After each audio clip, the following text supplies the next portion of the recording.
तो चलो let me start with the first eighth question. ठीक है, since already first seven question we have discussed in the previous lecture. ठीक है, so eighth question में क्या कह रहा है हमसे कि for x belongs to a tan inverse x belongs to minus pi by 2 से plus pi by 2, वो तो होता ही है।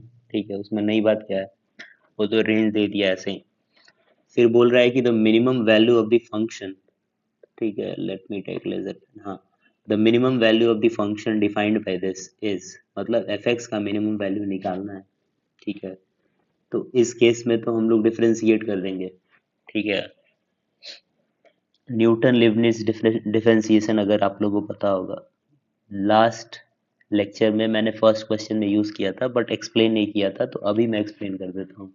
ठीक है, कि let's say F of X is given, G of X यहाँ पे है, ये एच ऑफ एक्स है, और ये मान लो कि ये F T into D T. अगर इसको डिफ्रेंशिएट करना है तो न्यूटन लिबनिज फॉर्मूला क्या कहता है कि F dash of X will become H X H dash of X into F of H X, ठीक है, minus G dash of X into F of G of X. ठीक है, यही कहता है, तो यही फॉर्मूला हम लोग लगाते हैं। ठीक है, so if will differentiate F dash x, H dash x क्या हो जाएगा, तो एच ऑफ एक्स हमारा इस केस में एक्स टैन इनवर्स एक्स है। ठीक है, तो इसको अगर डिफरेंशिएट करेंगे एक्स टैन इनवर्स एक्स को, तो मुझे क्या मिलेगा, पहले एक्स को डिफरेंशिएट किया, टैन इनवर्स एक्स को छोड़ दिया। ठीक है, फिर एक्स को छोड़ा और टैन इनवर्स एक्स को डिफरेंशिएट कर दिया। ठीक है, तो ये मिलेगा एफ ऑफ एच एक्स क्या होगा कि ये जो फंक्शन है हमारा, इसमें टी की जगह हम लोग क्या रखेंगे, एक्स टैन इनवर्स एक्स। ठीक है, तो उसको रखते हैं। ओके, तो ये हो जाएगा e power x tan inverse x minus cos of x tan inverse x, ठीक है, upon 1 + x tan inverse x का होल पावर 2023। ठीक है, देखो हमको क्या निकालना है, minimum value of the function निकालना है। तो जब भी हम लोग फंक्शन को डिफरेंशिएट करते हैं तो फिर उसके क्रिटिकल पॉइंट निकालने के लिए क्या करते हैं, उसको जीरो से इक्वल कर देते हैं। ठीक है, अब यहाँ पे देखने वाली बात क्या है, देखो, अगर लेट्स से कि x is less than zero, ठीक है, मतलब less than zero and greater than minus, okay, let me say कि x is less than zero, ठीक है, then tan inverse x will be also less than zero. ठीक है, तो इस केस में x into tan inverse x क्या होगा, पॉजिटिव होगा। ठीक है, उसी तरह अगर x ग्रेटर देन जीरो है तो टैन इनवर्स x भी ग्रेटर देन जीरो होगा। ठीक है, तो इस केस में भी x टैन इनवर्स x क्या होगा, पॉजिटिव होगा। तो कहने का मतलब केस कोई सा भी ले ले, x into tan inverse x हमेशा क्या रहेगा, पॉजिटिव। ठीक है, अब इससे क्या होगा, देखो, ये e power something is always positive. ठीक है, तो ये तो एक पॉजिटिव क्वांटिटी हो गया, e power x is always positive. अब ये ऑलरेडी बताया कि एक्स टैन इनवर्स एक किसी भी हाल में पॉजिटिव रहेगा, और पॉजिटिव का जब स्क्वायर करेंगे या फिर कोई भी पावर रेज करेंगे तो वो भी पॉजिटिव होगा। इसका मतलब कि ये पूरा क्वांटिटी एक पॉजिटिव क्वांटिटी है, और पॉजिटिव क्वांटिटी को हम लोग जीरो की तरफ भेज सकते हैं। ठीक है, तो भेज दिया, तो जैसे ही जीरो की तरफ भेजा तो हमें क्या मिलेगा, tan inverse x plus 1/x² equal to zero. ठीक है, अब इस केस में क्या होगा, tan इनवर्स, अब देखो, वापस से देखो, मैंने बोला कि लेट से कि x पॉजिटिव लो, अगर x पॉजिटिव लोगे तो tan इनवर्स x पॉजिटिव होगा, और ये वाला क्वांटिटी नीचे वाला तो ऑलरेडी पॉजिटिव है ही, और x पॉजिटिव है तो ये भी पॉजिटिव हो गया। तो positive plus positive can never be equal to zero. ठीक है, तो x ग्रेटर देन जीरो में अगर कोई सोल्यूशन आए तो ऐसा तो नहीं हो सकता है। अब लेते हैं निगेटिव x के लिए, क्या यहाँ पे निगेटिव x के लिए कोई ऐसा x मिल सकता है जिसपे ये इक्वेशन सेटिस्फाई हो जाए। ठीक है, तो tan इनवर्स, अगर x निगेटिव है तो tan इनवर्स x निगेटिव है, और x निगेटिव है तो ये निगेटिव होगा, और ये तो ऑलरेडी पॉजिटिव है, तो ओवरऑल क्वांटिटी क्या होगा, निगेटिव, और ये भी क्या है, निगेटिव। तो नेगेटिव प्लस नेगेटिव क्या never equal to zero.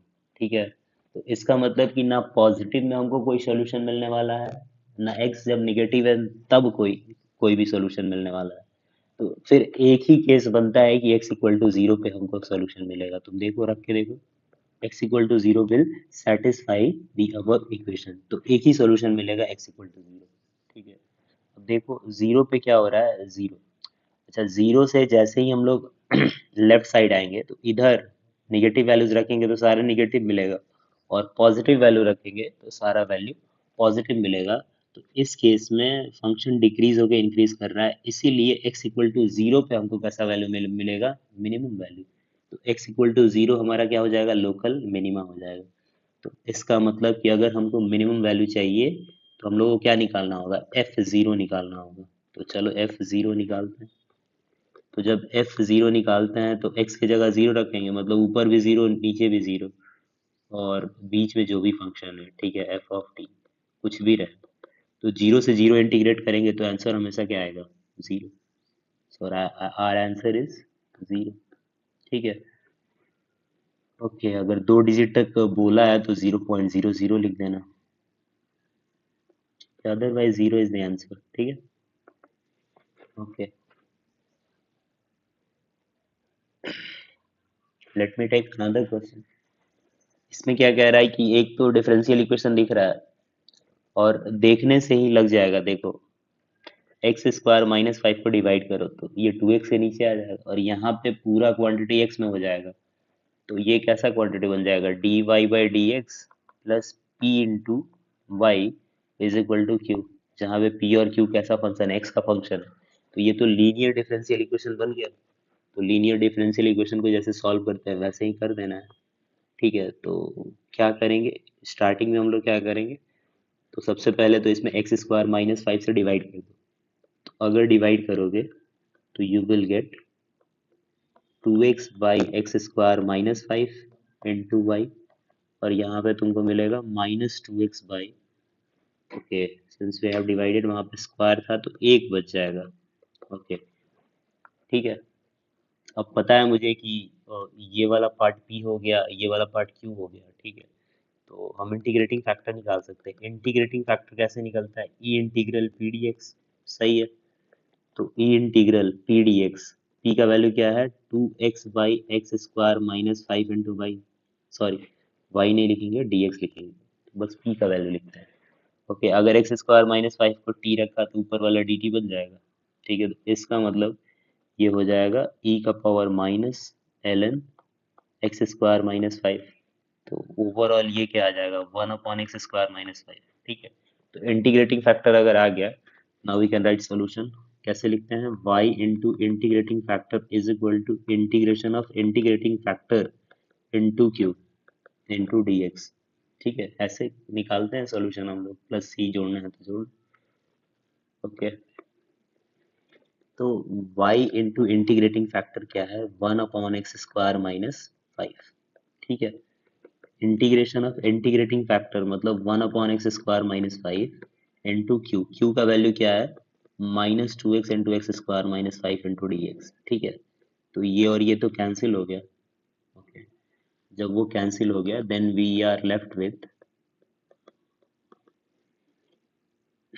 Integration of minus two X into D X. ठीक है, अगर लेट से इसको फर्दर इंटीग्रेट करें तो what we will get, x square by two, मतलब two two will get cancel, minus x square मुझे मिल जाएगा। ठीक है, प्लस सी लगा दो, तो y का वैल्यू क्या हो जाएगा, थोड़ी देर के लिए तो यही लिखो। ठीक है, और उसने दिया है कि y of two is seven, मतलब जब x टू रखा जा रहा है तो y कितना आ रहा है, सेवन। तो रखो x equal to two and y equal to seven, इसमें रख दिया। लेट से रखने के बाद ये हो गया सेवन, फोर माइनस फाइव मतलब कि minus one, and this is minus four. ठीक है, प्लस सी, मतलब c का वैल्यू कितना आ गया, माइनस थ्री। तो अगर c का वैल्यू माइनस थ्री होगा तो इक्वेशन में रखेंगे तो x square minus five into minus three minus x square. ठीक है, लेट्स टेक माइनस कॉमन, तो ये आ जाएगा minus x square minus five into three plus X square. ठीक है, this is our function y is equal to this function. ठीक है, ये आ गया। अब क्या करना है, कह रहा है कि maximum value of the function निकालना है। ठीक है, तो ऐसे question you guys would have done कि y इज इक्वल टू क्या है, minus x square minus 5 into x square plus 3 है। तो इस केस में क्या करो, एक्स स्क्वायर को टी रख दो। तो जैसे ही टी रखोगे तो ये क्या हो जाएगा, T minus 5। Okay, T minus 5 into T plus 3।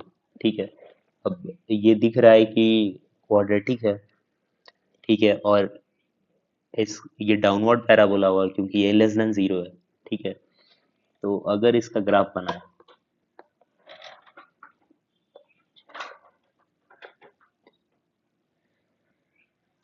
Okay let's से मैंने ऐसे ग्राफ बनाया, एक तो -3 और एक 5। अब तुम लोग में से कोई चिल्लाने लगोगे कि t-3 रख दिया, t तो एक्स स्क्वायर है। तो अभी तो थोड़ी देर में पता चल जाएगा। ठीक है, तो पहले तो देखो कि ये 5 और -3, तो मैक्सिमम वैल्यू कब मिलेगा, मिडिल पॉइंट पे मिलेगा। तो मिडिल पॉइंट कौन सा होगा, 1। देखो चार चार डिस्टेंस। अब जो कि सही बात है, वी कैन नॉट टेक, ठीक है, we can not take negative. यहाँ पे तो टी पॉजिटिव होना चाहिए, तो निगेटिव वाला पार्ट तो कंसीडर ही नहीं करेंगे। मतलब हमारा तो ग्राफ जो है वो पिंक वाला पार्ट ही है। ठीक है, तो मैक्सिमम किस पे मिल रहा है हमको, फंक्शन का वैल्यू 1 पे मिल रहा है। मतलब टी की जगह हम लोग अगर 1 रखेंगे तो हमको मैक्सिमम वैल्यू मिल जाएगा। तो रखो 1। तो -1 -4 मतलब -4, एंड 1 + 3 मतलब 4। तो overall what you will gate 16, which will B maximum value. तो इस केस में हमारा जो मैक्सिमम वैल्यू होगा वो कितना आ जाएगा, 60। ठीक है, ओके, देख लो एक बार।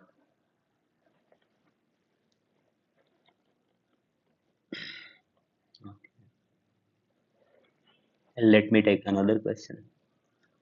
अब इसमें कह रहा है कि x be the set of all 5 digit number. ठीक है, और ये 5 digit number formed by using this digits 1 2 2, 3 2 है, 2 4 1 0 है। For example this can not be in x। तो ये क्यों नहीं हो सकता है, अच्छा दिस इज इन x, ये हो सकता है, ये नहीं हो सकता है क्योंकि ये तो 4 डिजिट है, इसलिए नहीं हो सकता है। ये भी नहीं हो सकता है क्योंकि हमारे पास दो ही चार है, दो चार को हम तीन जगह नहीं रख सकते। ठीक है, तो दो ही जगह रखना होगा। Okay, suppose that each element in X has an equal chance of being chosen. Let P be the conditional probability on an element that uh, chosen at random is a multiple of 2 given that it is a multiple of 5. Okay, तो इसमें क्या कह रहा है कि जो number है that is multiple of 2, ठीक है, given that it is multiple of 5। अच्छा 20/5 वो 4 नहीं लिख देना, वो तो मैंने लिखा है 20 का multiple, given that it is multiple of 5। ठीक है, so this can be written as p of 20 intersection 5 upon p of 5। ठीक है, यही हो जाएगा। ओके, तो इसको तो हम ये भी लिख सकते हैं, number of elements in 20 intersection 5 upon number of elements in 5, क्योंकि p क्या होता है, separable by N of S. तो दोनों केस में एन ऑफ एस सेम होगा तो वो कैंसिल हो जाएगा। ठीक है, अब देखो नीचे वाला तो क्लियर है डिनोमिनेटर की, हमको ऐसे numbers, number of 5 digit number लेने हैं जो 5 से डिविजिबल है, वो तो एन ऑफ 5 हो जाएगा। ऊपर कह रहा है कि जो 5 से भी डिविजिबल है और 20 से भी डिविजिबल है। ठीक है, ऐसे नंबर लेना है जो 5 से भी डिविजिबल है और 20 से भी डिविजिबल है। इसका मतलब है कि वो 20 से डिविजिबल है। ठीक है, अगर 20 से डिविजिबल होगा तो वो 5 से भी डिविजिबल होगा। ठीक है, तो ऊपर वाले को तो मैं सिंपली ऐसे लिख सकता हूँ n20/n5। मतलब अब क्वेश्चन हो गया सिंपल। ऐसे दिए हुए नंबर से हमको ऐसे नंबर्स निकालने हैं जो एक 20 से डिविजिबल हो, और फिर ऐसे नंबर निकालने हैं जो 5 से डिविजिबल हो। ठीक है, और दोनों को वहाँ पे वैल्यूज रख देना है तो वह आंसर आ जाएगा। अब देखो हमारे पास क्या क्या ऑप्शन, 1 2 2 2 4 4 0, इसी से बनाना है। ओके, तो पहले तो हम लोग ले लेते हैं एन ऑफ 5 कैलकुलेट करते हैं। ठीक है, मतलब जो 5 से डिविजिबल हो। हमको कितने डिजिट का नंबर चाहिए? 5 डिजिट का नंबर चाहिए, 4 5। 5 से डिविजिबल होने का कंडीशन क्या है कि लास्ट डिजिट या तो 0 हो या तो 5 हो। ठीक है, यहाँ पे तो 5 नहीं है, तो एक ही ऑप्शन है कि 0 होगा। मतलब ये तो ऑलरेडी मैंने रख दिया है।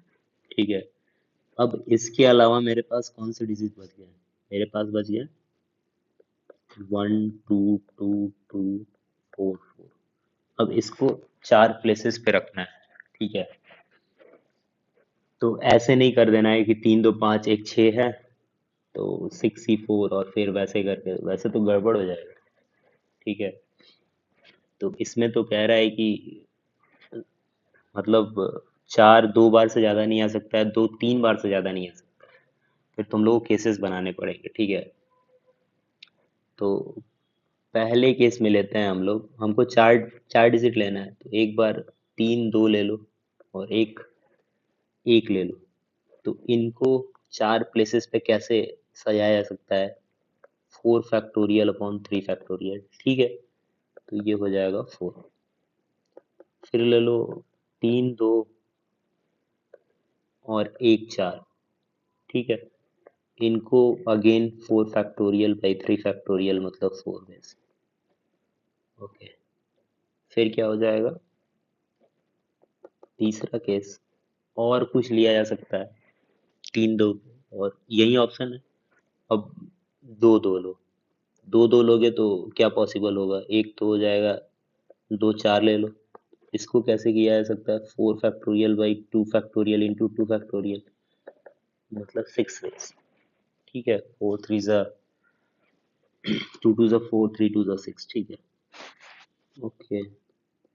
अब दूसरा 2 2 और 1 1 और 1 4, ये केस बन जाएगा। ये कितना हो जाएगा? 4 फैक्टोरियल बाई 2 फैक्टोरियल मतलब 12। ठीक है, और कोई केस बन सकता है? दो के साथ, 2 2 के साथ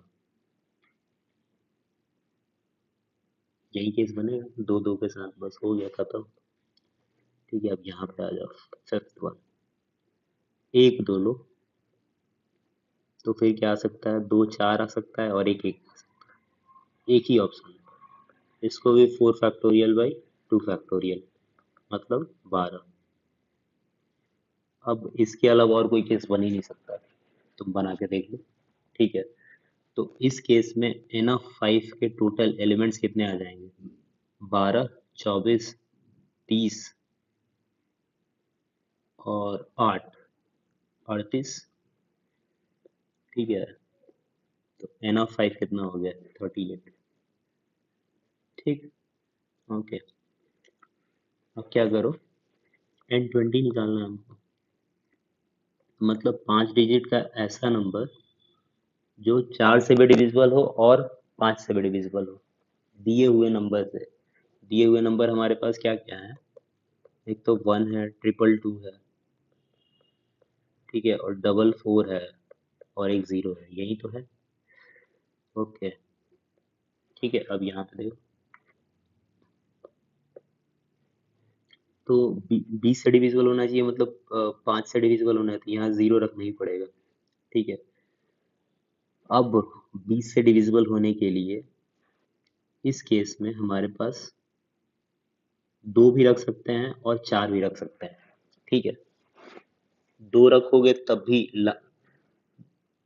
20 से डिविजिबल का कंडीशन क्या बनता है कि वो नंबर 5 से डिविजिबल होना चाहिए और 4 से डिविजिबल होना चाहिए। 5 से डिविजिबल हो जाएगा अगर लास्ट डिजिट में 0 रखेंगे। 4 से डिविजिबल तब होगा जब last 2 digit is multiple of 4। मतलब ये जो रेड वाला बॉक्स है, इसमें क्या मैं 1 रख सकता हूँ? 10 नहीं, 10 4 से डिविजिबल नहीं होगा। और 0 ऑलरेडी रख चुका हूँ, तो 2 और 4, और 2 और 4 रखोगे तो दोनों ही केस में 4 से डिविजिबल होगा। मतलब इस ऑप्शन को तो मैं फिल कर सकता हूँ 2 तरीके से। ठीक है, और ये वाला तो 0 ऑलरेडी रख दिया, तो वो तो एक तरीका हो। अब मुझे 3 प्लेसेस फिल करने हैं बचे हुए नंबर से। ठीक है, सच दैट वो 5 डिजिट का नंबर भी हो और 20 से डिविजिबल भी, तो चलो करते हैं। तो पहले केस में तो मैंने क्या किया कि तीनों को 2 रख दिया। अच्छा, क्या मैं रख सकता हूँ तीनों को 2? मेरे पास 3 ही तो है ना। हाँ। Okay, let me not right like this. पहले तो एक काम करो, यहाँ पे 2 रखो, ठीक है, तो ये डिविजिबल होगा। इस केस में हम लोग अलग निकालेंगे, और ये वाला जो केस है 40 वाला, इसको हम लोग अलग निकालेंगे, नहीं तो हो जाएगा कंफ्यूजन। ओके, तो हमारे पास क्या बचा अब? 2 और 0 रखने के बाद 1, 2 2 बचा, 2 4 बचा। सही है। अब इनको 3 जगह पे रखना है, तो पहले तो मैं ले लेता हूँ 2 2 और 1 1, ठीक है। तो इसको मैं रख सकता हूँ 3 फैक्टोरियल बाई 2 फैक्टोरियल, मतलब 3 तरीके से। ठीक है, जितनी बार रिपीट होगा उतना फैक्टोरियल नीचे लगा देना, इसमें ज़्यादा दिमाग ही नहीं लगाना, ठीक है।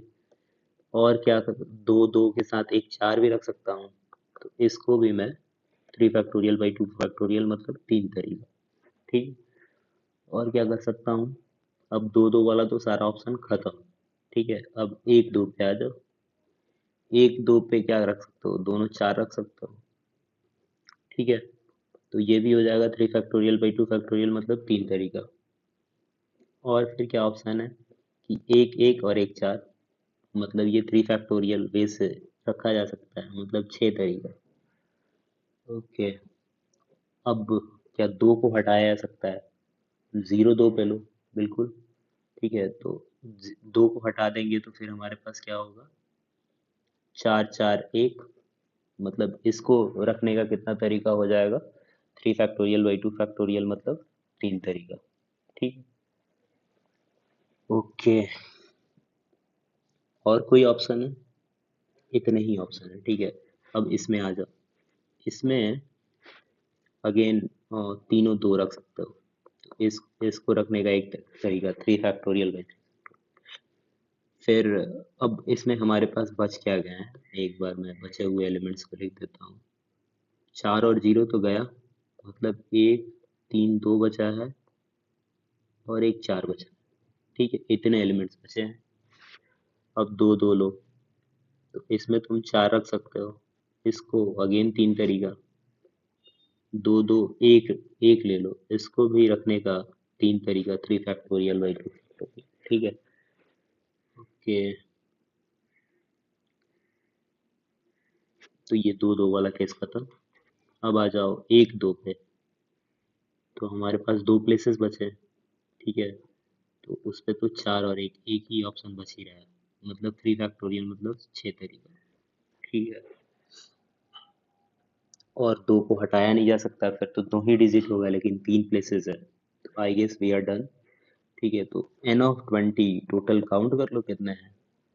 तो 3 3 6, 3 9, 15, 3 18, 18 से 24, 34 और एक 31। So N 20 is 31। Okay, now will put this value here. N 20 कितना आ रहा था? 31। एन 5 कितना आ रहा था? 38। सो आर पी इज 31 बाई 38, और हमें क्या चाहिए? 38। तो 38 को p से मल्टीप्लाई कर दो, 31 बाई 38, तो ये कैंसिल हो गया, हमारा आंसर कितना आ जाएगा? 31, ठीक है। नहीं समझ में आया, बैक करके वापस से देखो, ठीक है। अब कहोगे कि इतना काउंटिंग है, तो काउंटिंग है। if you have done permutation combination then it is not that difficult for you, ठीक है। अगेन एडवांस में तो आइडेंटिफाई करना रहता है कि you are not going to attempt 100% of the question, तो 50% ही करने की कोशिश कर लो, तो वो भी बहुत है, ठीक है। तो मान लो कि 17 क्वेश्चन है, तो 10 क्वेश्चन आसान आसान से देख लिए, 10 क्वेश्चन कर लिए, बहुत है, ठीक है। तो सारे थोड़ी करने हैं, लेकिन एज ए टीचर मुझे सारे करवाने पड़ेंगे, ठीक। ओके, इसमें क्या दिया है कि A1 A2 A3 A8 be the vertices of the regular octagon, ठीक है। that lie on the circle of radius 2. Radius 2 है, okay. Let P be a point on the circle. तो एक दिख रहा है रेड कलर वाला सर्कल है और ऑक्टागन के सारे वर्टिसेस, ठीक है, सर्कल पे हैं और इस सर्कल का रेडियस कितना है, 2 है। तो हमको बोल रहा है maximum value of this product PA1 PA2 PA। P कहाँ पे है, P सर्कल पे, ठीक है। तो मैंने कोई पॉइंट P पकड़ लिया यहाँ पे, लेट्स से। अच्छा तुम एक चीज और देखो, टोटल है 2 पाई एंगल्स और इसको 8 पार्ट में डिवाइड किया गया है, मतलब ईच पार्ट कितना होगा, 5/4। 5/4 जब कह रहे हैं मतलब देखो ये चीज, इसको और इसको ज्वाइन किया,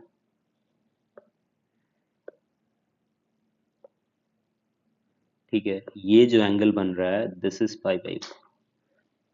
ऐसे ही ये एंगल A2 A3 के साथ भी बन रहा है, A4 A5 के साथ भी बन रहा है, ठीक है, और A5 A6 के साथ भी बन रहा है। तो यहाँ पे भी ये भी 5/4 होगा, ये भी 5/4 होगा, ये भी 5/4 होगा, ये भी 5/4। तो ये सारे एंगल कितने होंगे, 5/4। ठीक है, अब आ जाओ। ओके,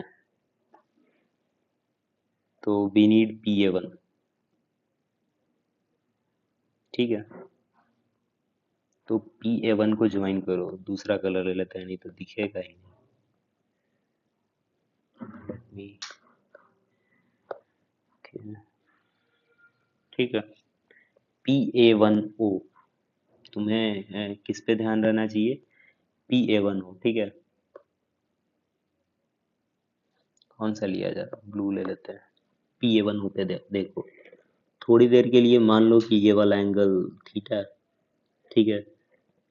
अब देखो मैं थोड़ा सा इस पे, अब यहाँ से इस लाइन पे परपेंडिकुलर डाला, ठीक है।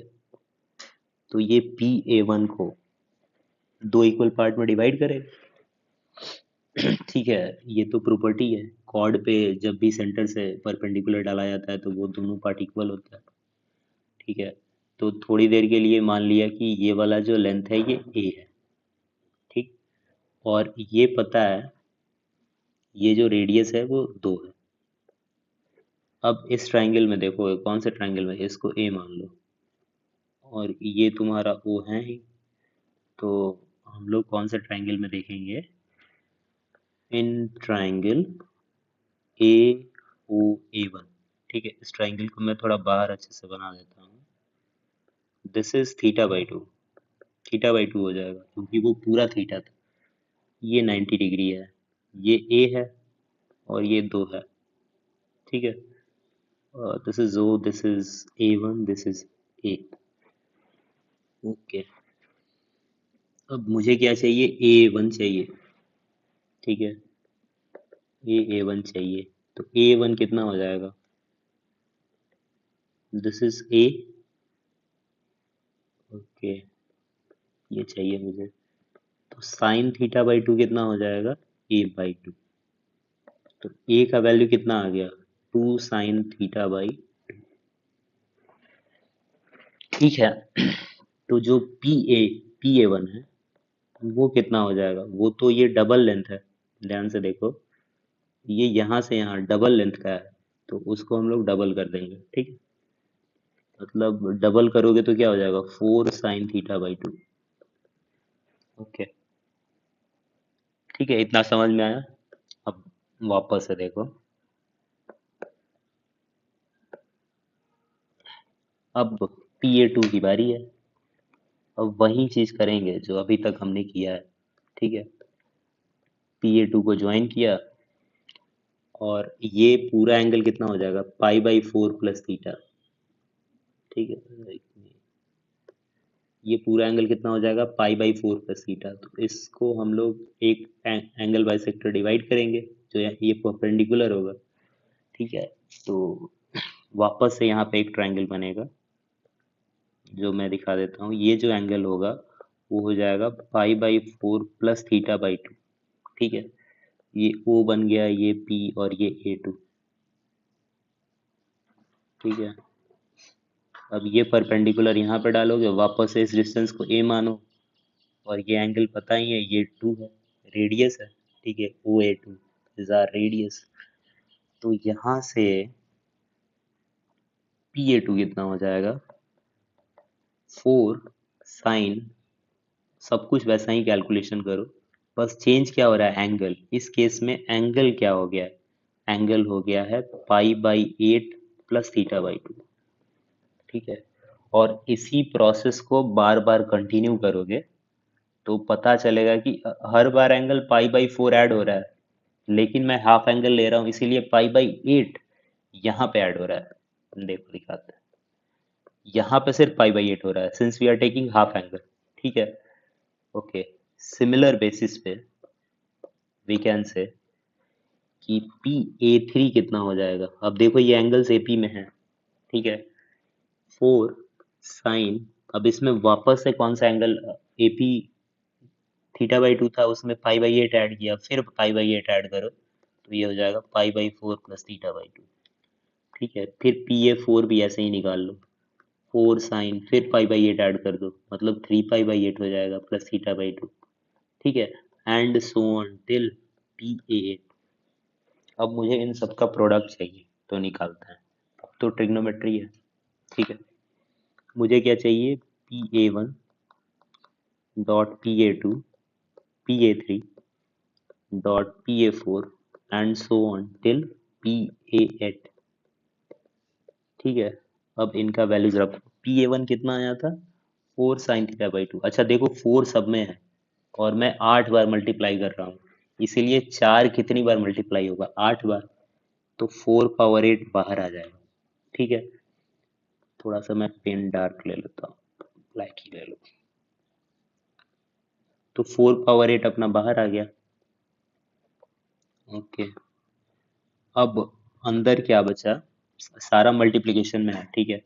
तो मुझे क्या मिलेगा, साइन θ/2 इंटू साइन π/8 प्लस θ/2, ठीक है। फिर हो जाएगा इसमें π/8 ऐड करो तो π/4 प्लस θ/2, वापस से इसमें π/8 ऐड करो मतलब 3π/8 प्लस θ/2, इसमें π/8 ऐड करो तो ये हो जाएगा साइन π/2 प्लस θ/2, इसमें π/8 ऐड करो,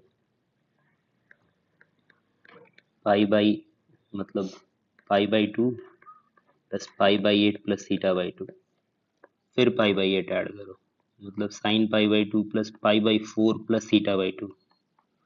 ओके, कितने हो गए, 3 3 6, एक साथ हुए, एक लास्ट बचा, फिर π/4 ऐड करो, π/8 ऐड करो मतलब π/2 प्लस 3π/8 प्लस θ/2। ओके, इतना हो गया, डरना नहीं है। देखो ये साइन π/2 प्लस θ/2 क्या हो जाएगा, cos θ/2, और cos θ/2 sin θ/2 को एक साथ ले लेना है, ठीक है। अब इसको देखो, और π/8 वाला कहाँ गया, यहाँ पे देखो, ये क्या हो जाएगा, cos π/8 plus θ/2 into sine π/8 plus θ/2। उसी तरह इसका भी साइन का cos के साथ पेयर मिल जाएगा, ये वाला रहा, इसका भी मिल जाएगा, ये वाला रहा, ठीक है। तो सबका मिल जा रहा है, मतलब 8 जो हैं उनको, उसको रीअरेंज करके हम लोग कैसे लिखेंगे, 4/8 into sine θ/2 into cos θ/2 into फिर sine π/8 plus θ/2 into cos π/8 plus θ/2, फिर sine π/4 plus θ/2 into cos π/4 plus θ/2, फिर क्या आ रहा है, sine 3π/8 plus θ/2 into cos 3π/8 plus θ/2। देखो पेयर ढूंढना है तो वापस से मैं दिखा देता हूँ, ये और ये और ये और ये और ये, ठीक है। ओके, अब क्या करो, ध्यान दें, let me take another pen. यहाँ पे 2 से मल्टीप्लाई किया, डिवाइड किया, यहाँ 2 से मल्टीप्लाई किया, डिवाइड किया, यहाँ 2 मल्टीप्लाई किया, डिवाइड किया, यहाँ भी 2 मल्टीप्लाई किया, डिवाइड किया। अब देखो ये क्या बना, साइन 2 थीटा का फॉर्मूला बना, 2 साइन थीटा कॉस थीटा, ये भी और ये भी और ये भी बना, ठीक है। तो इसको अकॉर्डिंगली हम लोग, अब ये देखो 4 पावर 8 है, ठीक है, तो 4 पावर 8 और नीचे 4 का स्क्वायर है, मतलब हो जाएगा 4 पावर 6। अब ऊपर क्या बन जाएगा, ऊपर बन जाएगा sign theta into sine pi by 4 plus theta into sine pi by 2 plus theta into sine, okay, 3 pi by 4 plus theta. Okay, अब देखो ये और ये cos थीटा बन जाएगा, ठीक है, और ये भी pi by 2 plus pi by 4 plus theta, तो ये भी cos of pi by 4 plus theta बन जाएगा, ठीक है। तो again what we will get sine theta into cos theta, और यहाँ पे क्या मिल रहा है, sine pi by 4 plus theta into cos of pi by 4 plus theta. Calculation है, दैट आई एग्री। दो से मल्टीप्लाई डिवाइड, दो से मल्टीप्लाई डिवाइड, ठीक है, तो ये हो जाएगा 4 का पावर 5, ठीक है। ये क्या हो गया, साइन 2 थीटा एंड ये हो जाएगा साइन,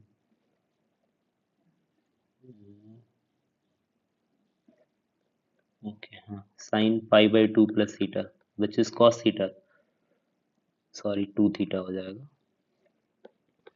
तो ये हो जाएगा 4 power 5 sine 2 theta into cos 2 theta. अब वापस से 2 से मल्टीप्लाई डिवाइड, तो finally you will get 4 power 5 upon 2 into sine 4 theta. अब इसका चाहिए मैक्सिमम वैल्यू, तो साइन 4 थीटा का मैक्सिमम वैल्यू कितना होता है, 1, so our answer would be 4 power 5 upon 2, ठीक है। तो 4 पावर 5 अपॉन 2 का वैल्यू कितना आ जाएगा, 512, ठीक है। ये क्या हो जाएगा, 4 power 4 into 2 which is 2 power 9, मतलब 512, ठीक है, सॉल्व कर लेना तुम लोग। So answer is 512। अब ये थोड़ा लेंदी क्वेश्चन था, तो ये तो तुम्हारे इंटेलिजेंस के ऊपर डिपेंड करता है कि whether you want to do or not. If you are confident enough कि you can do all the calculation quickly, since you have practiced trigonometry a lot, then you can do. Otherwise, since it is taking time, then you can leave, ठीक है। Physics और chemistry भी तो है, okay. तो अगर एक ही बार में सॉल्यूशन देखना है तो ऐसे देख लो, ठीक है, okay. Let me come to next question, 12th one, ठीक है। इसमें तो कह रहा है कि एक मैट्रिक्स दे दिया, A B C D can be taken from this elements, ठीक है। Okay, the number of invertible matrix, ठीक है। Number of invertible matrix, again ये परमुटेशन कॉम्बिनेशन का ही क्वेश्चन है, ठीक है। तो इसमें क्या करते हैं कि determinant of R is equal to not equal to zero plus determinant of r is equal to 0 will give us the total possible value of the determinant, ठीक है। अब इस केस में जब पता है कि नॉन जीरो है तो फिर वो इन्वर्टेबल है, और जीरो पे इन्वर्टेबल नहीं होगा, तो मुझे नॉन जीरो वाले चाहिए, ठीक है। तो मुझे ऐसे एलिमेंट्स चाहिए जो जीरो नहीं है, तो क्या करेंगे, टोटल माइनस ऐसे जिनके जीरो है डिटर्मिनेंट, ठीक है, उसको हम लोग हटा देंगे। अच्छा, इसको अगर सॉल्व करोगे, determinant of R you will get 5 into plus minus plus, अच्छा -5 into A D minus B C, ठीक है। ये तो आ जाएगा डिटर्मिनेंट, ओके। पहले तो टोटल निकाल लो कि टोटल पॉसिबिलिटीज क्या है, ए बी सी डी, ये चार हैं मेरे पास एलिमेंट। कौन सा लिया जाए कलर भाई, चलो कोई भी नहीं। और टोटल हमारे पास एलिमेंट कितना है, ये चार और ये चार, टोटल 8 है ना। हम्म, मतलब ए को रखने के 8 ऑप्शंस, 8 8 8, तो टोटल हमारे पास कितने पॉसिबल हो जाएंगे, 8 पावर 4। अब उनमें से ऐसे मैट्रिसेस को माइनस करने हैं जिनके डिटर्मिनेंट 0 है। ठीक है, तो अब तो बहुत सारी केसेस बना लो। तो डिटर्मिनेंट हमारा अगर 0 है मतलब A D minus B C 0 है। ठीक है, ये 0 होगा तभी डिटर्मिनेंट 0 होगा, -5 का तो कुछ है ही नहीं। ओके, तो केस 1 कि A equal to B equal to C equal to D equal to 0, ये चारों ही 0 हो जाए तो हो जाएगा। तो एक तो हो गया वो वाला केस। ठीक है, केस 2 लेते हैं, जब कोई दो 0 हो, let's say A B C D. ठीक है, तो एक तो ये 0 हो जाए, ये 0 हो जाए, दूसरा ये बनता है कि ये 0 हो जाए, ये 0 हो जाए। अच्छा, we are taking A D B C, क्योंकि A D minus B C करना है ना। ओके, तो लेट्स से कि ये 0 हो गया, ये 0 हो गया, ये 0 हो गया, ये 0 हो गया, और क्या हो सकता है? हो सकता है कि ये 0 हो जाए एंड ये भी 0 हो जाए, उस केस में भी A D minus B C 0 होगा। अच्छा, एक और केस बनेगा। पहला 0 एंड लास्ट वाला, इस केस में भी A D minus B C 0। सही है, तो 0 तो ऑलरेडी रख दिया। ठीक है, तो अब हमारे पास टोटल एलिमेंट्स कितने बचे? 7। 7 में से कोई भी रख दो, और यहाँ भी कितने? 7। ठीक है, तो ये टोटल 7 इंटू 7 कितना हो जाएगा? 49। 49, 49, दिस इज 49। ठीक है, और ये भी 49। तो ये टोटल केसेस कितने बन जाएंगे? 196। ठीक है, अब तीसरा केस ये आता है कि 3 0 हो जाए। Again A D B C हम ले रहे हैं, ए डी बी सी, उस केस में भी 0 होगा। देखो, अगर लेट्स से ये 0, ये 0, ये 0, अब यहाँ पे तुम कुछ भी रख लो तो A D minus B C फिर भी 0 होगा। ठीक है, तो लेट्स से 7 तरीका। ओके, अब ये 4 तरीकों से हो सकता है, तो इसीलिए 7 इंटू 4 28। मतलब 7 ये 4 प्लेसेस मूव करेगा, इसीलिए 7 4 जा 28। एक तो ये हो गया, सारे मतलब 0 जहाँ पे आ रहे थे। ठीक है, तो इस केस में तो ए डी बी सी में से कुछ ना कुछ 0 था। अब लेते हैं चौथा केस, जहाँ पे A D is equal to B C. ठीक है, अब यहाँ पे हम ए बी सी डी सारे 0 वाले केस हमने ले लिए, नॉन 0 वाले केस। ठीक है, तो इसमें तो एक चीज होता है कि चारों एक ही एलिमेंट आ जाए, मतलब लेट से 7 7 7 7, तब भी बराबर होगा। ठीक है, ओके, तो उसको रखने का कितना तरीका? लेट से मैंने 0 रख नहीं रहा, टोटल एलिमेंट्स मेरे पास 8 है, उसमें से 0 रख नहीं सकता, तो 7 तरीका हुआ। और वही चीज यहाँ पे रख देना है, वही यहाँ पे, वही यहाँ पे, तो इसको लिखने का 7 तरीका। ठीक है, लेट से को कैसे, तो 3 3 3 थी, 4 3, 4 5, 4 7, 4 11, 4 13, 4 17, 4 19, काउंट कर लो, 7 तरीका हो जाएगा। और दूसरा चीज ये कि ये 4 बॉक्सेस लेट्स हमारे पास है। अब ऐसा लेते हैं कि मैंने ए डी को ले लिया 7 इंटू 1 और बी सी को ले लिया 1 इंटू 7। ठीक है, उस केस में भी बराबर आएगा, है कि नहीं? ठीक है, तो उस केस को कैसे हम लोग दिखाएंगे कि लेट्स से मैंने इस प्लेस को 7 तरीके से भरा। ठीक है, और जो यहाँ पे भरा वही यहाँ पे भर दिया। ठीक है, तो ये तो काउंट नहीं होगा।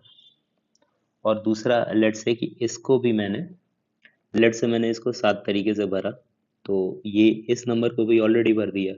अब एक लेटर यूज हो चुका है, 0 रख नहीं सकते, तो अब हमारे पास क्या बचा? 6।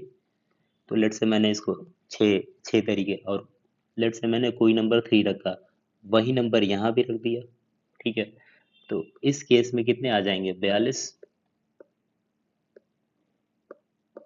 ठीक है, तो इस केस में हम कर क्या रहे हैं कि एक तो केस रहेगा, I have taken A is equal to B and C equal to D. ठीक है, अब ऐसा भी हो सकता है कि a is equal to C and b equal to D, तो ये वाला भी केस आएगा, इसमें भी 42 हो जाएगा। ठीक है, तो वो भी एक केस हो जाएगा। ठीक है, अब हम देखते हैं, I guess we are done with all the cases. Let me check की टोटल केसेस कितने हो रहे हैं। अब काउंट करने के लिए will take our red pen. So 196, 28, यहाँ पे 7, यहाँ पे 84। चलो जोड़ते हैं, अब तो जोड़ना ही रह गया है। ठीक है, तो डिटर्मिनेंट आर 0 होने वाले केसेस हमारे पास कितने हो गए? यहाँ पे 84, 7 1 8, 28 और फिर 196 आई गेस, करेक्ट। तो हमारे पास क्या चाहिए था? नॉन ज़ीरो वाले चाहिए था, तो उसमें मैं क्या करूँगा, 8 पावर 4 में से 316 माइनस कर दूँगा। तो 8 पावर 4 में से 316 अगर माइनस करता हूँ तो वी विल गेट 3780। ये तुम लोग खुद कैलकुलेट करना। So this will be our answer. ठीक है, ओके, लेंदी था। ओके, ये वाला आसान है। इसमें क्या कह रहा है, मैं क्वेश्चन एक्सप्लेन कर देता हूँ कि एक सर्कल है, कह रहा है C1 रेडियस 1 सेंटर ऑरिजिन, ये C1 सर्कल रहा, सेंटर 0,0 रेडियस 1, तो इसका इक्वेशन हो जाएगा x square plus Y square minus 1 equal to 0। दूसरा सर्कल कह रहा है कि C2 है, radius r, centre this r1 से 3 में है। ठीक है, अब दो डिस्टिंक्ट कॉमन टेंजेंट है, एक ये और एक ये जो है वो P और Q, C1 C2 को P Q पे टच कर रहा है, फिर दूसरा जो है वो S और T पे टच कर रहा है। ठीक है, अब क्या कह रहा है कि the tangent is okay the mid point of the line segment PQ and ST। अब ये जो कॉमन टेंजेंट है, इनके मिड पॉइंट्स को से एक लाइन पास हो रहा है, तो ऑब्वियसली वो पॉइंट क्या होगा, वो लाइन कौन सा होगा, radical axis. Radical axis equal part में डिवाइड करता है, अगर तुमने रेडिकल एक्सिस की प्रॉपर्टी को अच्छे से पढ़ा है तो याद होना चाहिए तुम्हें। ठीक है, तो this line will be okay, let me not do that, यहाँ पे लिख देता हूँ this is our radical axis. ठीक है, अब ये कह रहा है कि एक्स एक्सिस को बी पे इंटरसेक्ट कर रहा है, तो let's say point alpha comma 0, और ये भी बोला जा रहा है कि ए जो सेंटर है इसको आप ज्वाइन करेंगे तो दिस डिस्टेंस इज √5। ठीक है, इसका रेडियस r दिया गया है, तो we need to find the value of r square. Okay, पहले तो क्या करो, इक्वेशन ऑफ रेडिकल एक्सिस लेते हैं आप।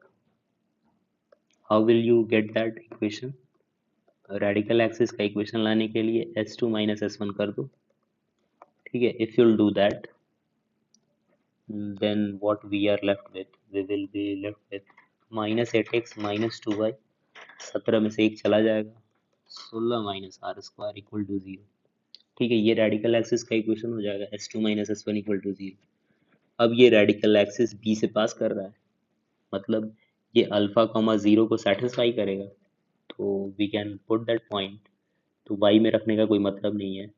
सो 16 minus R square equal to 0, तो 8 अल्फा का वैल्यू कितना हो जाएगा, 16 माइनस आर स्क्वायर, तो अल्फा का वैल्यू कितना हो जाएगा, 2 माइनस आर स्क्वायर बाई 8, या फिर यू को इससे तो अच्छा रहेगा कि हम लोग इसको ऐसे लिखे 16 माइनस आर स्क्वायर अपॉन 8, ये अल्फा का वैल्यू है। और मुझे ए बी डिस्टेंस पता है विच इज़ √5, तो ए बी स्क्वायर कितना हो जाएगा 5। अब ये डिस्टेंस निकाल लो डिस्टेंस फॉर्मूला से, सो 4 माइनस अल्फा का whole square plus 1 is equal to 5। अब यहाँ पे अल्फा का वैल्यू रखो, सो 4 माइनस अल्फा का होल स्क्वायर, 5 माइनस 1 कितना हो जाएगा 4। ठीक है, so this can be written as, एक तो 4 माइनस अल्फा, ये 2 का स्क्वायर है। ठीक है, तो इस 4 को हम लोग क्या लिख सकते हैं, this can be written as 2 का स्क्वायर। अच्छा, ये 2 का भी स्क्वायर हो सकता है और -2 का भी स्क्वायर हो सकता है। ठीक है, तो एक बार तो 2 के बराबर कर दिया और एक बार -2 के बराबर किया, और देखा कि दोनों से मुझे क्या आंसर मिलेगा। ठीक है, तो पहले 2 वाला देख लो, तो 4 minus 2 is equal to 2 which will be alpha, तो अल्फा का वैल्यू 2 है, तो अल्फा क्या है 16 माइनस आर स्क्वायर अपॉन 8, इस केस में तो r 0 आ जा रहा है, so this is not possible. तो दूसरा लेते हैं 4 + 2 इज इक्वल टू अल्फा, मतलब अल्फा 6। ओके, अल्फा क्या है 16 - r² / 8। ओके, तो ये हो जाएगा 48 इज इक्वल टू 16 - r²। ये क्या हो गया,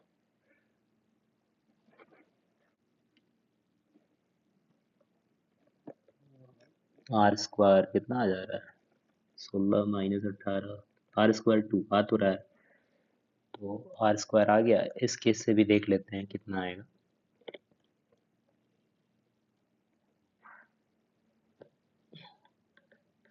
18 - r²/8। इस केस से तो r² नेगेटिव आ जा रहा है, तो ये तो नहीं लेंगे, तो r² कितना आ रहा है 2 इस केस से, तो हमारा आंसर 2 हो जाएगा। ठीक है,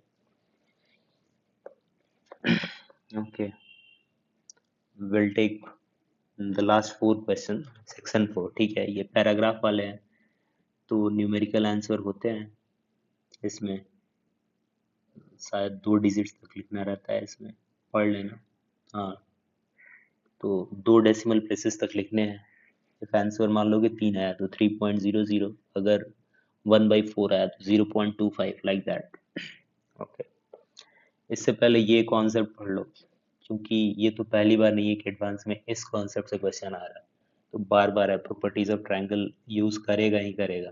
ठीक है, तो इसमें क्या कहा जाता है कि a/sin a is equal to b/sin b is equal to c/sin c is equal to 2r।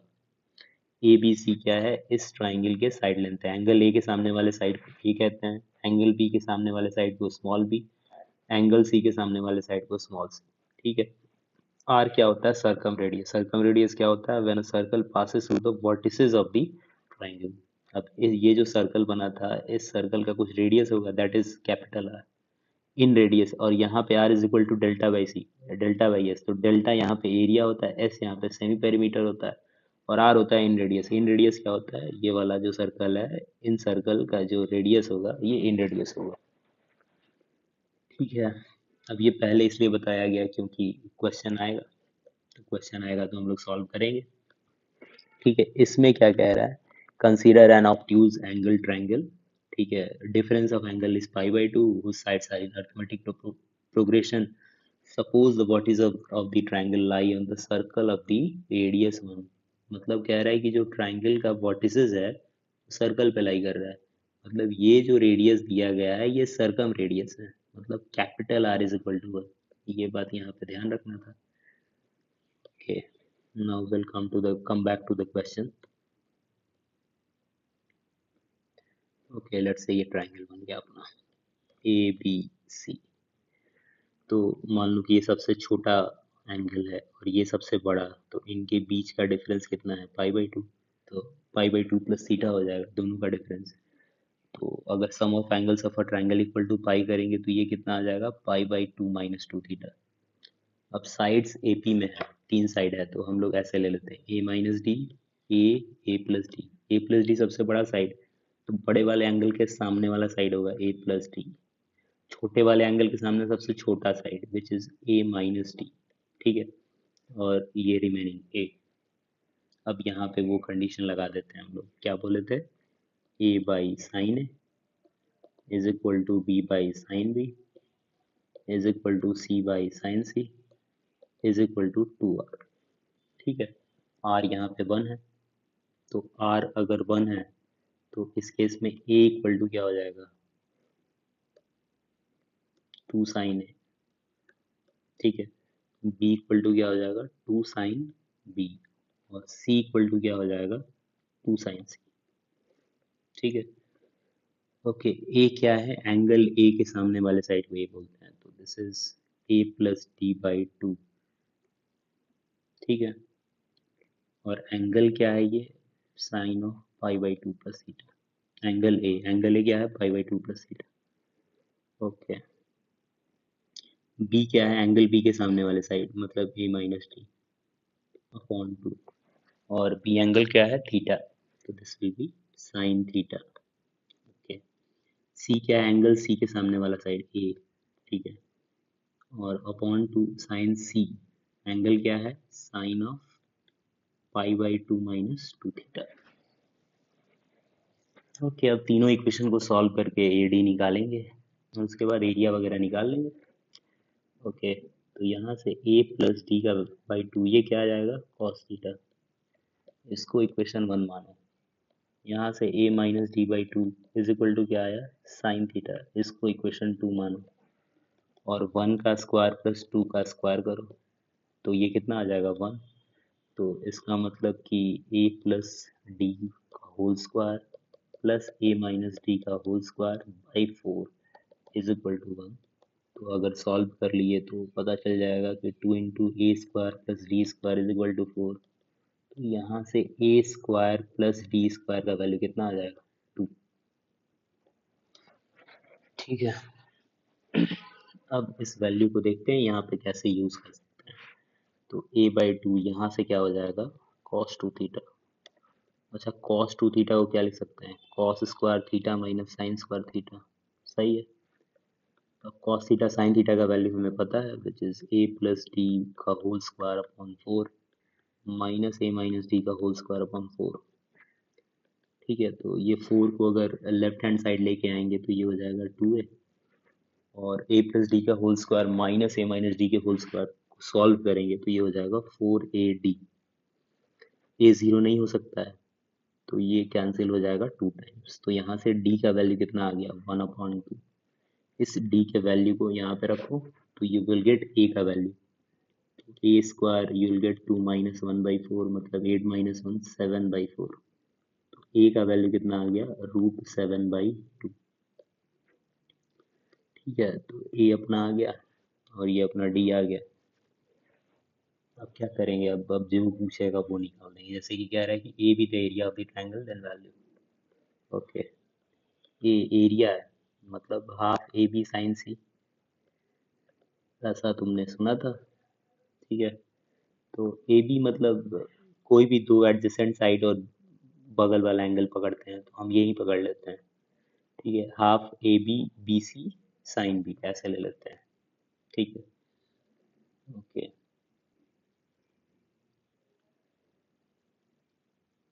खैर we need not to erase this but still कर देता हूँ। हम लोग लेते हैं हाफ कोई भी दो एडजेसेंट साइड और बीच वाला एंगल, मतलब दो एडजेसेंट साइड ले लेते हैं हम लोग। अच्छा, ये स्मॉल है दिया है तो मैं इसको ए डैश कर देता हूँ, एरिया को थोड़ी देर के लिए ए डैश कर दो। ठीक है, तो एडजेसेंट साइड इस ट्राइंगल में क्या है, ए और ए प्लस डी। ठीक है, A into A plus D into sine of that angle, वो बीच वाला एंगल मतलब थीटा।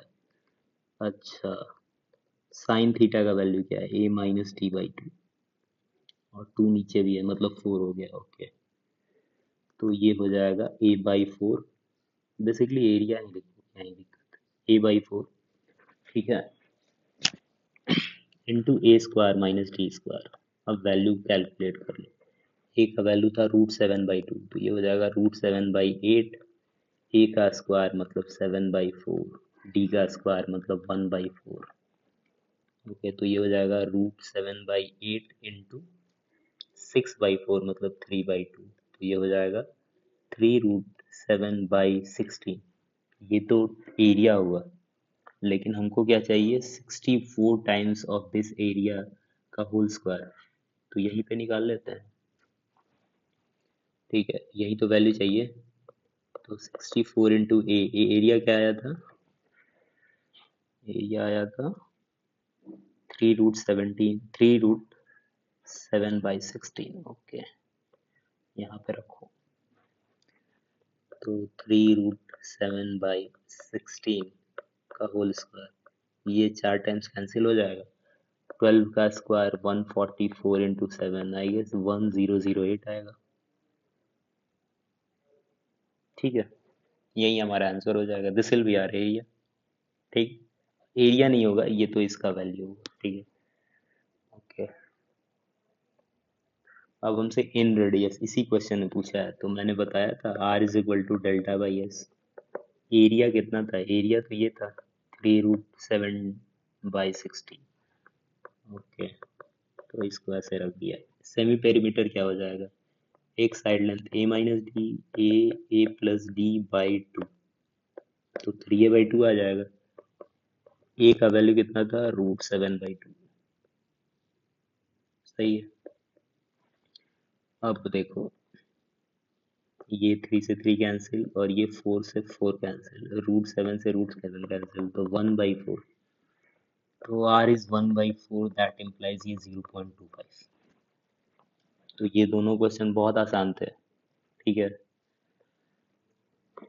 तो you need to identify which are the easier one, which are the difficult और लेंथियर वन। ठीक है, तो इजियर वन जो दिखे उसको करके आगे निकलो। ठीक है, बड़े बड़े क्वेश्चन को छोड़ दो। और भाई तुम ज़्यादा इंटेलिजेंट हो, then you can do every question. ठीक है, that is not a big deal for you. Okay, will come to the paragraph 2, which will be our last question. ठीक है, मतलब इसी में दो क्वेश्चन है। तो कह रहा है 6 × 6 का स्क्वायर है। ठीक है, और ये 49 पॉइंट्स है, मतलब ये देख रहे हो जो 1 2 3 4 5 6 ऐसे करके 49 पॉइंट्स, मतलब 7 पॉइंट्स एक तरफ है। ठीक है, ये वाले जो पॉइंट्स। ओके, अब इसमें क्या कह रहा है, कह रहा है कि 49 points of intersection, we say that कि AI and AJ are friends if they are adjacent along the row. मतलब AI और AJ आपस में फ्रेंड होंगे अगर वो अगल बगल हैं। ठीक है, अगल बगल होने का मतलब देखो, इस पॉइंट के अगल बगल कितने पॉइंट है, 4, एक ये एक ये एक ये एक। ठीक है, इस पॉइंट के अगल बगल कितने पॉइंट है, 2। ठीक है, इस पॉइंट के अगल बगल कितने पॉइंट है, 3। ठीक है, तो ये सब अगल बगल वाले सारे दोस्त हैं। अब देखो, कह रहा है assume that AI has an equal chance of being chosen। तो 16th क्वेश्चन में कह रहा है PI be the probability, ठीक है, that randomly chooses point has I many friends। मतलब एक फ्रेंड हो सकते हैं, दो फ्रेंड हो सकते हैं, अच्छा 0 फ्रेंड हो सकते हैं, एक फ्रेंड हो सकते हैं, दो फ्रेंड हो सकते हैं, 3 फ्रेंड हो सकते हैं, 4 फ्रेंड्स हो सकते हैं। तो x be a random variable such that for I, then we need to find, पहले तो PI निकालना है, and then we need to find EX actually mean को कहते हैं। ठीक है, पहले तो प्रोबेबिलिटी निकालो फिर EX बताता हूँ। तो random variable, okay, P of x equal to 0। अच्छा, 0 के लिए क्या पॉसिबिलिटी है, जब P of x equal to 0 बोल रहे हैं मतलब 0 फ्रेंड्स है, तो क्या इन 49 पॉइंट में से कोई एक ऐसा पॉइंट ले सकते हो जिसके अगल बगल कोई पॉइंट ही ना हो? तो ऐसा हो ही नहीं सकता है, तो उसका तो चांसेस क्या है, प्रोबेबिलिटी क्या है, 0। अच्छा, P of x equal to 1 लो, तो हम लोग को ऐसे पॉइंट्स उठाने हैं इन 49 पॉइंट में से जिसके अगल बगल सिर्फ एक ही पॉइंट है। इसका भी तुमको कोई चांस नहीं मिलेगा, कोई ऐसा पॉइंट नहीं मिलेगा, तो इसका भी क्या हो जाएगा, 0। अब P of x equal to 2, मतलब ऐसा पॉइंट उठाना है जिसके अगल बगल दो ही फ्रेंड्स रहें, तो फिर इस केस में तो मिलेगा, सोच के बताओ। एक तो इस पॉइंट के अगल बगल एक ये दो फ्रेंड मिलेगा। सिमिलरली इस पॉइंट, ये पॉइंट और ये 4 ही पॉइंट है, तो 4 पॉइंट कितने में से है, 49 पॉइंट में से। ठीक है, उसी तरह P of x equal to 3, तो ऐसे पॉइंट अब उठाने हैं जिनके अगल बगल 3 लोग हो। तो देखो ये वाला पॉइंट, एक और ये 2 और एक 3। ठीक है, सिमिलरली कौन कौन सा, ये पॉइंट हो जाएगा अगल बगल 3 पॉइंट, इस पॉइंट के भी अगल बगल 3 पॉइंट, ये पॉइंट भी आ जाएगा, ये पॉइंट भी आ जाएगा, ये पॉइंट भी आ जाएगा। तो 3 2 5 और ये 4 कॉर्नर है, तो मतलब 5 इंटू 4 20 हो जाएगा आउट ऑफ 49। अब P of x equal to 4, तो अब तो ऐसे पॉइंट्स उठाने हैं जिसके अगल बगल 4 फ्रेंड्स हो। तो ये वाला पॉइंट देखो, ये वाला पॉइंट, ये वाला पॉइंट, ये वाला पॉइंट, ये वाला पॉइंट। ठीक है, तो ये कितने हो जा रहे हैं, 5, तो 5 5 10 5 15 5 20 5 25, तो ये हो गया 25/49। ठीक है, तो ये सारे पॉसिबिलिटी आ गए। अब इसको हम लोग टेबल के फॉर्म में लिख लेते हैं। ठीक है, लेट्स से मैंने ऐसे ड्रॉ कर दिया।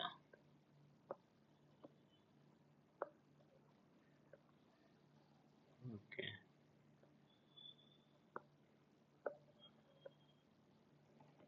एक और कर लो। तो यहाँ पे तो लेट्स से x डिनोट कर रहा है, ठीक है, या फिर xi का हो। तो x1 क्या है, 0 1 2 3। अच्छा, एक और आ जाएगा, ये ले लो 4, और ये हो जाएगा p ऑफ xi। तो ये 0 के केस में क्या आ रहा है, 0। 1 के केस में कितना आ रहा है, 0। 2 के केस में कितना आ रहा है, 14, 4/49 ना, तो 4/49। 3 के केस में कितना आ रहा है, 20/49। ठीक है, 4 के केस में कितना आ रहा है, 25/49। ठीक है, हमें क्या चाहिए, ई एक्स चाहिए ना, और ई ऑफ एक्स क्या होता है, summation X I into P of X I. तो जोड़ दो, 0 × 0। देखो कैसे क्या करते हैं, ये तो पढ़े ही होंगे। इसको मल्टीप्लाई करो, इसको मल्टीप्लाई करो, इसको मल्टीप्लाई करो, इसको इसको, और सबको जोड़ दो, वही हो जाएगा। तो 0 + 0 + 8/49 + 60/49 + 100/49। तो ये हो जाएगा 168/49। ये तो ई ऑफ एक्स है। मुझे क्या चाहिए, 7 × ई ऑफ एक्स चाहिए। तो 7 × ई ऑफ एक्स का वैल्यू कितना हो जाएगा, 7 × 168/49। तो ये 7 बार में कट जाएगा। फिर ये 7 से 7 दूना 14, 7 चौक 28, मतलब आंसर इज 24। तो 24.00। Okay, if I am not dot, calculation गलत नहीं है तब तो सही है, सही भी है, आंसर भी सही है। ओके, आ जाओ लास्ट क्वेश्चन पे। ठीक है, पेपर 2। ओके, इसमें क्या कह रहा है कि वही वापस से वही चीज है, क्वेश्चन पे डायरेक्ट आते हैं कि 2 distinct points are chosen randomly out of this. 2 point chose गए हैं, मतलब चूज किए गए हैं। तो हमारा एन ऑफ एस इस केस में क्या हो जाएगा, 49 में से we have taken 2 points, right. Favourable case, P B the probability that they are friends. तो ऐसे पॉइंट्स लेने हैं जो फ्रेंड्स होंगे। ठीक है, तो ध्यान दो। हम्म, यही ठीक है, या फिर ग्रीन वाला ले लो। अच्छा, ये दोनों पॉइंट लोगे, दिख नहीं रहा है। हाँ, ये दोनों पॉइंट लोगे तो ये दोनों फ्रेंड होंगे। अगर ये दोनों पॉइंट लोगे तो भी फ्रेंड होंगे, ये भी फ्रेंड होंगे, अगल बगल वाले ये भी फ्रेंड होंगे, ये भी फ्रेंड होंगे, ये भी फ्रेंड होंगे। तो ऐसे कितने केसेस बन रहे हैं, 1 2 3, ऐसे देख लो, 1 2 3 4 5 6, 6 केसेस बन रहा है। ठीक है, तो उसी तरह इस लाइन में भी 6 केस बनेगा, इसमें भी 6, इसमें भी 6, इसमें भी 6, इसमें भी 6, इसमें भी 6। तो टोटल कितने हो गए, 7 हो गए। तो हमारा जो फेवरेबल केस होगा, वो तो हो गया 7 × 6 प्लस, ये तो हम लोग हॉरिजेंटली ले रहे हैं। ठीक है, ऐसे केसेस तो वर्टिकल भी हो सकते हैं, है कि नहीं, वर्टिकल भी हो सकते हैं। ऐसे ले लो, ये 3 4 5 6। उसी तरह इस लाइन में भी, इस लाइन में भी, इस लाइन में भी, इस लाइन में भी, इस लाइन में भी, इसमें भी। तो ये क्या हो जाएगा, 7 × 6, मतलब 42, और 42 कितना हो जाएगा, 84। तो इस केस में हमें पी प्रोबेबिलिटी दिया है, which is favourable by total. Favourable है 84, टोटल है 49 × 48/2, मतलब 84 × 2/49 × 48। ठीक है, तो ये तो 24 टाइम्स में कैंसिल हो जाएगा, और 7 7 जा 7 1 7 2। ओके, और फिर 12 24 को 2 टाइम्स में कैंसिल हो जाएगा, मतलब 1 बटा कितना आ जाएगा, 14। और हमें क्या चाहिए, 7p चाहिए, मतलब 7 × 1/40। 1/2 which is equal to 0.50. So this will be our answer. Simple. ठीक है, तो देखो पैराग्राफ वाले आसान ही रहते हैं, सिंगल करेक्ट वाले भी में से भी तुमको 4-5 आसान मिल जाए। पैराग्राफ तो करना ही करना है, सिंगल करेक्ट भी करना है, ठीक है। और मल्टीपल में देख लो, जो आसान है करो, जो नहीं है मत करो। तो कुल मिला जुला के इफ यू अटेम्प्ट या फिर 50% भी सही कर दे रहे हो, then you have done well in the exam. ठीक है, ओके, थैंक यू।